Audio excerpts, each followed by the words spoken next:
the background. So because I'm recording this, hey, look, here's the opening slide, and we're going to talk a little bit about Twitter, right? Twitter is not new. It has been around, let's see, almost all of y'all's entire adult lives. So you have not known an adult life without Twitter. So you probably know the function of Twitter and what it was intended to do. Of course, it was 140 characters. Now it's 280 characters. And I like it. I actually think it's one of the best practices you can get for writing headlines that are out there because you are limited to 280 characters. I liked it better when you were limited to 140. It was originally limited to 160 characters. You won't appreciate this, but back in the days of the flip phone, you only could send a text message that was 160 characters. And so he trimmed it back to 184 characters, his beautiful constraint in there for back in the day, so to speak. Those of you that are not Twitter fans might like to know that it was originally called Friend Stalker. And it turns out that the founders of Twitter were Celtics fans, Larry Bird. So that's how it got its name, Twitter. And if you already learned something new today, now you can just take a nap and go on. Right?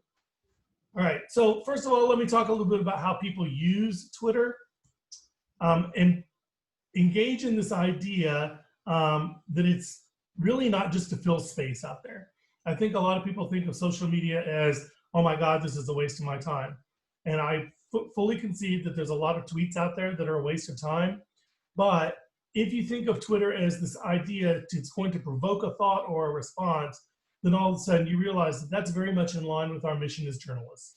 So it kind of fits in line with everything that we're doing. And let me just tell you that the big boys are using it, right? You saw yesterday the New York Times used it. Our governors are using it. Our senators are using it. Donald Trump, Lord knows Donald Trump is using it. It's out there everywhere, right? Donald Trump is making big announcements on Twitter, right? Because his feeling is he can control the message that way. Elon Musk is making big announcements on Twitter that might land him in jail. If you follow this one, he may get convicted of security fraud because of this tweet that he put out, right? So people in the real world are taking this social media very seriously, and they're using it, and they're monetizing it. Right? So those of you that are my Twitter skeptics in the group, and I'm sure they're out there, you should realize that Twitter can turn into money, right? And that's something for us to think about. Our news media outlets are using it quite a bit. If you follow the Houston Chronicle, they do tweets like one a minute, actually quite a bit. The big newspapers are using it, but so are the small newspapers, right? The Fredericksburg Standard just yesterday reported they found its first case of COVID-19 in the county down there, and they reported that on Twitter because people don't have to wait for the print edition to come out. Here it is, it's on Twitter. And I pretty much guarantee you that the minute that went out on Twitter, it was circulated around that town like wildfire, right? Because maybe one or two people knew, a few people found out, then it got on Twitter, and all of a sudden it's out there and everybody knows. Right? So it is a news medium. Again, for my Twitter skeptics out there, just look at the number of people using Twitter. Right? When we say 70 million active users, right, this is active users in the United States, right? 70 million active users in the first quarter of 2019, right? If you can monetize that, if you can get some portion of that, that's real money to a news media outlet or to a PR firm or to, in our case, in our town, maybe our local coffee shop, right? It doesn't cost a lot of money, a little bit of time, but you can get a lot of return on that investment, which is what the news media outlets are seeing. I also want to point out on this chart that when people say the number of people using Twitter is going down, that is clearly not true. And we've seen pretty much the number of Twitter users remain constant since about 2014. Right? It rose up very dramatically in the early days, and now it's kind of leveled off. And look at some of those accounts. Katy Perry has 107 million followers. Right? I want to be like Katy Perry. That said, when we look at our teenage audience, so this may be the late high school and college students, right? They're number one they use all of the social media, obviously, and they're using Snapchat more and more, right? And when you ask them which one they use the most often, right? Twitter's down there, but okay, it's in the 3% range, right? But when they say they use Twitter, it's 32% range. Anybody want to share with me why 32% of people use it but only 3% say they use it the most often. What does that mean to you guys? Like you check it, but it's not your go-to thing. I think that is exactly right. I think you guys and your generation are lurkers on Twitter. You're consumers of Twitter, but you've not yet moved into the production stage where you're actually producing stuff on Twitter. Is that kind of a true statement for you guys? Just not affirmatively raise your hand. Lindsay, do you? Yeah, I can only see some of you now. So, however, I will tell you, when you go into your internships, open your eyes to how they're using Twitter in the newsroom, because they are, right?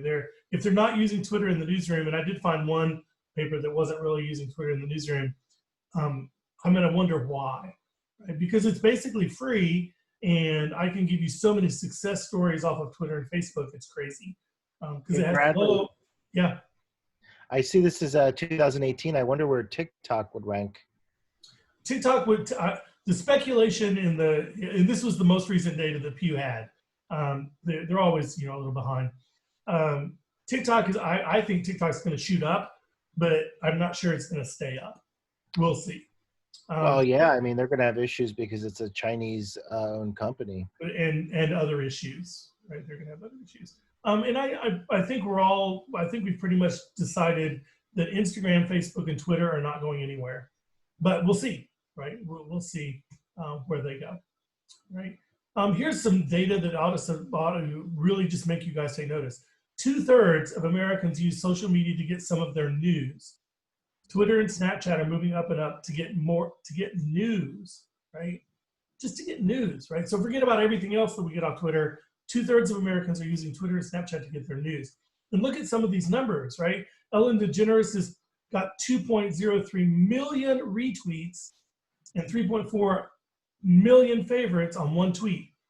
Barack Obama, Justin Bieber, right? Just imagine if you were a newspaper and you could get a story to get 200,000 retweets. That would be phenomenal, right?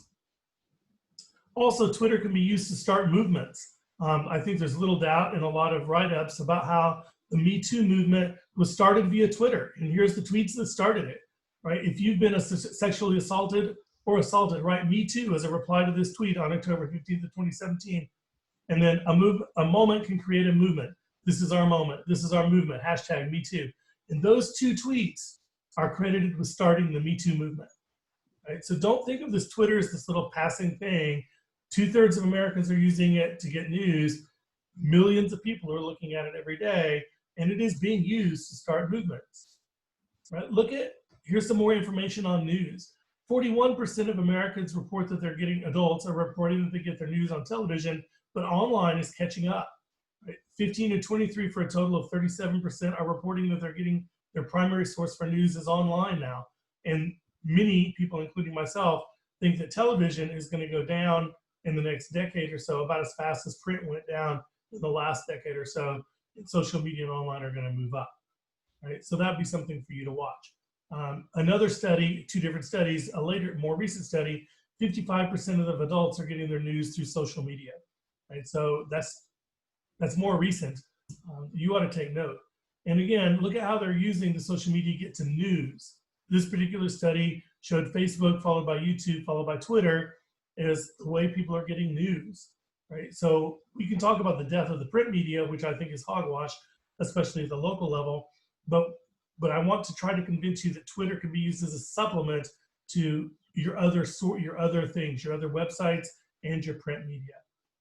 To be fair, there's another side to this story, and some people will say that social media is a waste of time. In fact, this particular study conducted by NBC News and the Wall Street Journal, 82% of people said that social media was a waste of time, right? 61% said that social media spreads unfair attacks. It divides us. It spreads lies and rumors, right? And that's a scientific poll coming from Americans. I just thought it was important to have both sides of the story. But again, I point out the numbers. 6,000 tweets are being sent every second. That's 350,000 every minute and 200 billion per year, right? And if you want to have a little bit of fun, go to that website that's listed at the bottom. And remember, this entire presentation is up at SlideShare, so you can go and get that URL later. And I'll just add that that's a lot of tweets. Here's a funny little moment. How about this one? New Yorkers received tweets about an East Coast earthquake 30 seconds before they felt it. Think about that for a second, right? Tweets are literally moving at the speed of light, electrons flying through space, right? Where that earthquake has got to travel with waves through the ground. And so they literally were tweeting about an earthquake before they felt it. That's news. And that's news. You can be first with that kind of stuff. We can have a little bit of fun with it as well. I read on Twitter that I was going to tweet this tweet 30 seconds before I tweeted it. Might as well have a little bit of fun, right? Now, if there's a take-home point to this little presentation here, it's this one, because we've asked each one of you to pick a session to tweet from. So I think we'd be remiss if we didn't say, hey, here's our expectation for what a good tweet should be. And so I try to teach my students there's sort of 5 things, or 6 things in this case, in a good tweet. The first one, in no particular order, in this tweet that I found from the Chicago Reporter, was a hashtag, right? Somebody in your parlance and your verbiage and your words, tell me what a hashtag is. It's a link that connects you to certain topics. Okay, anybody else?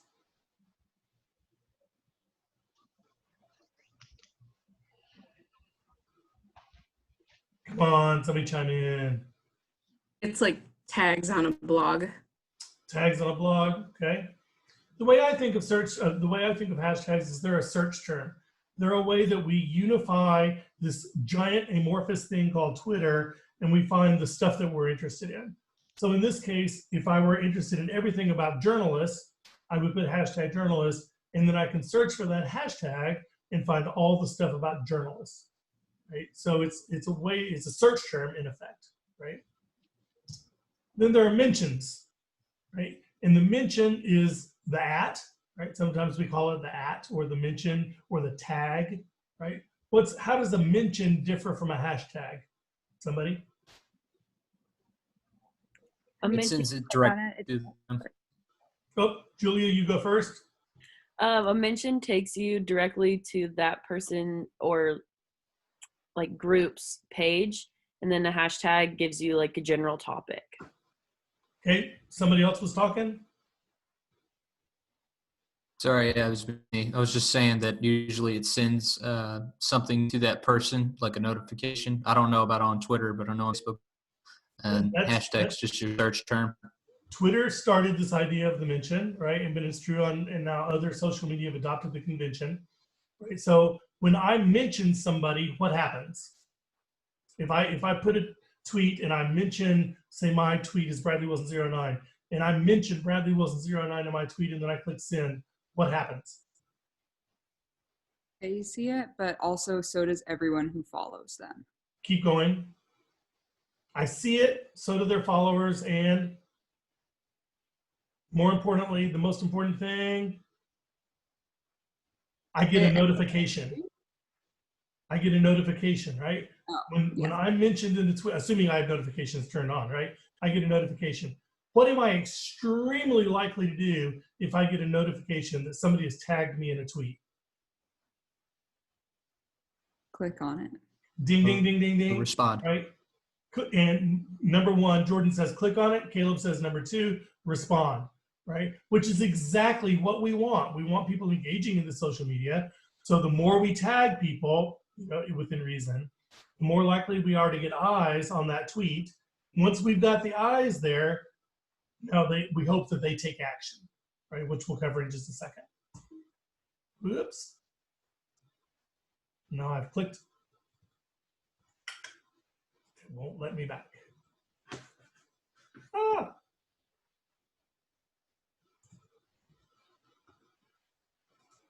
Okay, fine.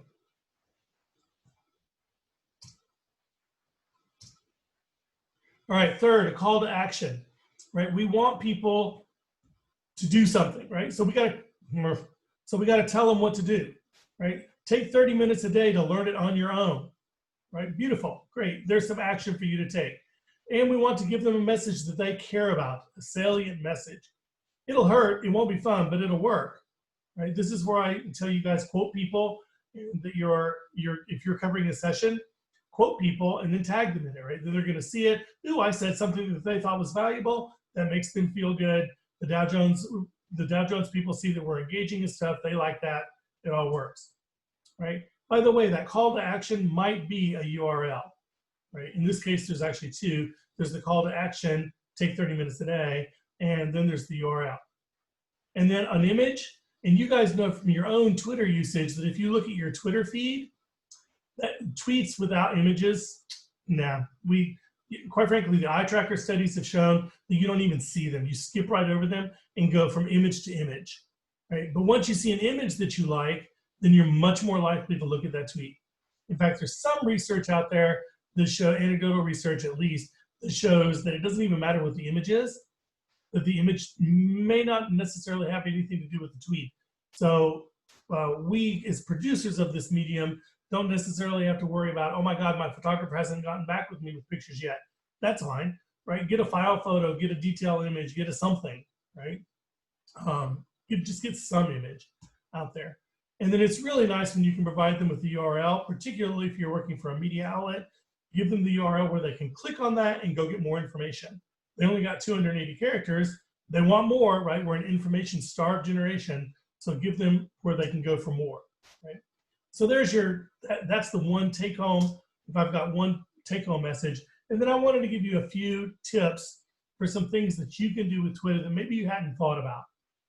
For example, until 2018, the country of Sweden allowed people to do Twitter takeovers for their country's Twitter account. So you could apply to be the Twitterer on behalf of the country of Sweden, right? Well, that's kind of cool, right? Maybe you want to tweet a photo a day, right? I always get on my photographers about, you guys go out and take 3,000 photos and we publish one of them. What happened to the other 2,999? Right, well, here's a chance for you to get some other ones published, right? Sometimes it doesn't matter so much. People want interesting content, right? Here's a picture of the flower, right? But it shows that this is a high school journalism account here in North Texas, shows that they're doing something, right? Tweet a short video, right? Here's from the University of Kansas, go Jayhawks. They tweeted yesterday, I think, the school song, right? That's cool, right? And you guys love these short form videos. And if you can keep a video to 30 seconds or so, you'll be shocked at the number of people will watch a 25, 30-second video. Right? Absolutely shocked at the number of people that watch that video. And let's face it, if you're reporting on something and you're out there, just shoot 30 seconds of video. Turn your camera horizontal, your phone horizontal, and shoot 30 seconds of video and throw it up on the Twitter account and say, hey, I'm out reporting on something, and watch for our story tomorrow or later today. Man, you're going to start getting hits, all that kind of stuff. This slide, the Twitter takeovers, really, really popular. And some people will say, wow, you'll turn out your Twitter account over to anybody? No, not just anybody. But our university does this and has had some pretty good success. But the social media director makes people sign up for it, and then they have to come in for a 30-minute training with him before he'll turn over the Twitter account. And they, of course, have to sign their life away and all of that kind of stuff. You know, have a little bit of fun. Again, back to photos. Promote your photo sales. If your photographers shoot lots and lots of really good pictures, put them up in SmugMug and sell them. I don't think that's something that we, the news media outlets, monetize nearly enough, and it's a source of revenue for us. When I tag somebody in a tweet, Caleb and Jordan, I think you were talking about, you tag them in a tweet, what's the real goal? What do we really want them to do? Share it with their audience. Yes, right, exactly the right answer, right? What we really want them to do, we don't care if they like it or not. Yay, flatter. Yay, we got a little heart on our thing, right? Yay, that's good, makes me feel good. Oh, I like it. But what I really want you to do is click that retweet button, right? Because that retweet button gets it out from my followers. I have 1,856 followers out to all of these other people. For example, the former chief of police of the Dallas Police Department follows me on Twitter. I don't know why. He's now the police chief in Baltimore. I don't know why. But he's got 66,300 followers, right? Please, Chief Brown, retweet me, right? Because that's 66,000 people that are going to see me, right? CBS Lucky Dog. I don't know if you know what CBS Lucky Dog is, but my dog and I like to watch CBS Lucky Dog on Saturday mornings at 8:30 on CBS. And so I like to tweet to CBS Lucky Dog, and it turns out that CBS Lucky Dog likes to retweet pictures of me and my dog watching CBS Lucky Dog. So yay, right? That gains me street cred through my Twitter account. Chief Brown retweets me, and now look at all the people that follow him, they get it, and so on and so forth and so on and so on, right? And this is when the value of social media really becomes apparent, because now not only have 1,856 people seen my tweet, but if Chief Brown gets it, now 60, almost 70,000 people have got it, plus all of the others and the others and the others, right? And that's what we want is eyes on our stories. That's why you guys spend so much time writing and editing stories. We want people to read them, right? And sort of my last point here is about scheduling. Nobody, including me, has time to be spending on Twitter 24 hours a day, 7 days a week, right? And if you think that Donald Trump is up 24 hours a day, 7 days a week tweeting, he's probably not, right? He might be, but I suspect that he has people that are scheduling tweets for him. Now, he does some himself, but the real success to social media is using the scheduling software to target when you're putting out your social media, right? So Twitter comes with a free piece of software that if you have a Twitter account, you have access to TweetDeck, right? It's free. And so you just go to tweetdeck.twitter.com, and now you can schedule tweets in advance, right? So here's our school newspaper's Twitter account, and it shows the columns there. Right now, they only had 2 tweets scheduled. For example, if you looked at my TweetDeck right now, you see that my personal Twitter account probably has 50 or 60 tweets scheduled. I have one scheduled every day of the training here, sort of as a flashback to looking back at the old last 10 years were the Dow Jones workshops, right? Well, I don't have time to do that during the workshop, so I did it over the weekend. I scheduled them in advance, and now they just come out, right? At about sometime between 8 and 9 in the morning, every morning you're going to get a tweet. Actually, I think it's from the Southwest Journalist account. There's a flashback to old classes, right? And it's just a way to say, remind us of the past, right? But again, I don't have time to do it now, so I schedule them in advance, right? And you can put the tweet in, you put your picture in, you schedule it, and then you click tweet, and you go away, and it works, right? It's pretty straightforward. And then you can test that. You can go into the Twitter analytics that are built into Twitter, and all of my numbers, this is my current events account that I manage, they're all down. But that's not particularly surprising because this is an account that's targeted at high school students, and high school students are kind of getting out on summer break, and UIL is over with, competitions are over with. So, so it's not particularly surprising to me that all of those numbers are down, but I sent out one tweet in the month of May, and it's my top tweet for the month, the congratulations tweet that's there, and look at that. I got 1,171 people to look at that tweet, to engage with that tweet, and I've only sent out one tweet this month, right?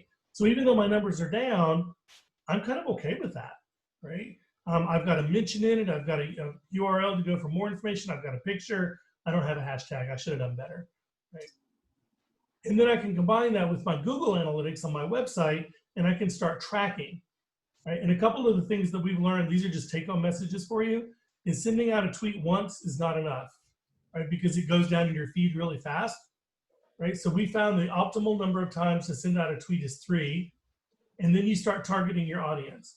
For example, we learned over time that if we want to reach our administrators, we send it in the morning. If we want to reach the students, we send it in the middle of the afternoon, right? We don't ever send out a tweet on the weekend because nobody's watching our Twitter account on the weekend, right? So we send out one in the morning, one in the afternoon, and one at a random time, not on the same day, because some students have Monday, Wednesday, Friday classes, and some students only have Tuesday, Thursday classes, right? So we pay attention to our analytics, and that drives when we send out our tweets. Right? We've been actually surprisingly successful at it. This is just more of the Google Analytics. And with a tweet, we can almost literally now send out a tweet and watch in real time the number of users that get hit, that come to the site from that tweet. And it's actually kind of fun if you have the real-time functions engaged. Yeah. So the most important slide that I showed you, the whole thing, was what are the important components of a tweet, right? The hashtag, the mention, the URL, a place to go for more information, a photo, and a salient message, right? Make me care about that tweet. Questions, gripes? I got one. Shoot. Who owns Twitter? Just Curious if Google or those big guys owns them. No, I don't think it's publicly shared yet. Okay. I think It it's is. still a privately owned It company. is. It's publicly shared. Is it You can publicly buy- shared now? Yeah, it's owned. Jack Dorsey is the owner. He also owns Square, which is another big company. So you can buy stock in Twitter It's about 30 So- bucks a stock. Yeah. for $30 a share. Yeah. That's not bad. It's not bad. Twitter's So, yeah. sorry, I was going to say, I don't have a Twitter. I didn't really want to set one up, to be honest, but I can see if the company I work for be my own. Is that okay with you guys? You Or will the- whether or not you have a personal Twitter account is indifferent to me. In terms of our exercise, you'll Right. be tweeting from the Southwest Journalist account. Oh, okay. I didn't know Yeah, that. and keep in mind, this isn't just some one-off or whatever lecture Bradley's giving you. You're gonna be applying the advice he just gave you, not only at your internships likely, but when we have our production nights. If you're working on the web desk, Which everybody will be. not only will you be editing the stories, but you'll be posting them online, but you'll also be tweeting them out. So all the stuff he told you about, using hashtags, mentions, you want to incorporate those best practices into our production nights. And what we're trying, I hope you've picked up on today that Beth and Griff and Mark and I are not just taking you through these exercises for fun, so to speak, but we're trying to give you skills that you're going to be using out in the real world. And when I've walked into about a dozen newsrooms, television. I haven't walked into any radio in the last year. Television and print newsrooms, and every single newsroom that I've been in has a display monitor showing their Google Analytics and their social media analytics. Okay, they're tracking it in real time. You literally, if you walk into my old building at North Carolina State, you'd walk into the building and there's this giant monitor that's the analytics for our university, right? I mean, everybody is paying attention to this stuff because they know it's a great way to, with low upfront cost, to get a high return on investment, right? And I run the social media day for our university. I started it 3 years ago, and I've actually been shocked at how over the 5 years that we've been doing it, the people in our community, I live in Northwest Texas where change is a dirty word, but it took some new businesses coming into town and starting up, and they started from nothing and because of the PR firm in town, they started using Facebook and Twitter. And the Frank and Joe's Coffee Shop uses Facebook mostly, but they built a business from the ground up. Now it's one of the most successful businesses in the city of Wichita Falls, just using social media, no paid advertising at all. Right? Not only Now your that, newspapers may not like that, but some of the papers found out going through Hurricane Harvey. This is the way the newspapers stayed in touch with their readers, was through Twitter and so forth, and it turned out to be a very valuable tool. And a little paper down at Port Aransas, of all things, circulation about less than 3,000. They won a state headliners award for the work they did covering Hurricane Harvey, because it demolished that area. yeah. They had to move to 4 different locations to do their work, because the whole place was just virtually destroyed. And it had not had social media. The town would not have known what's going on. They were the conduit for all the information, including from official sources. The officials were feeding the information through the paper to the residents, who had no other way of contacting. So it's really important. And to be fair, that's also the downside of this whole thing, right? Is that the producer, anybody can be a producer, right? So what we found is we have a very savvy social media director on our campus, and when something of questionable, that maybe the administration doesn't want to get out, my students would find out about it. And the minute my students found out about it, the social media director would have found out about it, and he would put out on the official social media account some positive spin on something before my students could get their story out, right? Because everybody's got a social media account, right? So you really have to be on the ball with this, and playing second fiddle is really hard on social media because people have a propensity to trust the first person that gets it out. So we love breaking stories on social media. I can give you lots of examples, but the one that comes to mind is the football player that died on the field a couple of years ago at one of our games. And tough story, right? And the whole town, I mean, we're not that big of a town. Everybody was following that story. Everybody was following that story. And my students broke the fact that he died on Twitter. After it was confirmed, after we talked to the parents, after blah, blah, blah, blah, blah, nobody else wanted to break that story, but everybody wanted to know, right? And so my students chose to be the ones that broke that story. So, and a lot of impact on a relatively small town. You did it the right way, though. I mean, you They did talked to the everything right. parents, We, confident. and you're right, Mark.